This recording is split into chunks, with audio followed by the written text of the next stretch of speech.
Situé à 97 milles nautiques de la ville de Vung Tau, le district insulaire de Kon Dao, province de Basa Vung Tau, au sud, est constitué de 16 îles et îlots. En raison de sa position favorable sur la route maritime qui relie l'Europe et l'Asie, Kon Dao a été découverte très tôt par les Occidentaux. En 1294, l'explorateur italien Marco Polo, sur son chemin de retour de Chine, a dû faire escale sur l'île en raison d'une tempête. Au XVIe siècle, de nombreux groupes d'explorateurs européens ont visité l'archipel. En 1862, peu de temps après l'occupation par les Français des 3 provinces orientales du sud du Vietnam, un bagne a été créé à Kon Dao.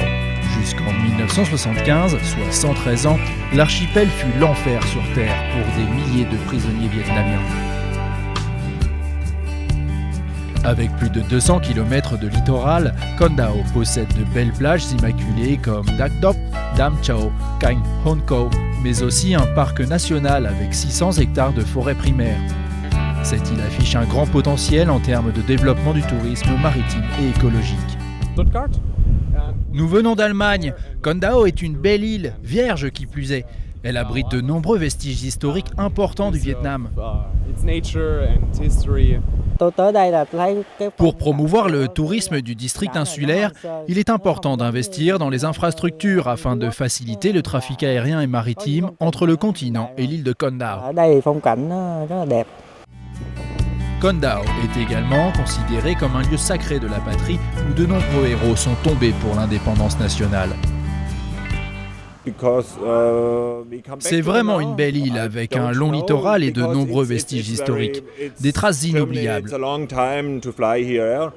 Actuellement, la structure économique du district insulaire évolue de manière positive et s'oriente vers le développement touristique.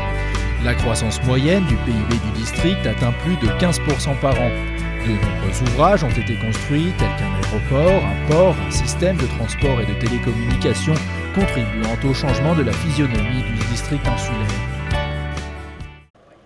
Pour promouvoir le tourisme du district insulaire, il est important d'investir dans les infrastructures afin de faciliter le trafic aérien et maritime entre le continent et l'île de Kon Dao.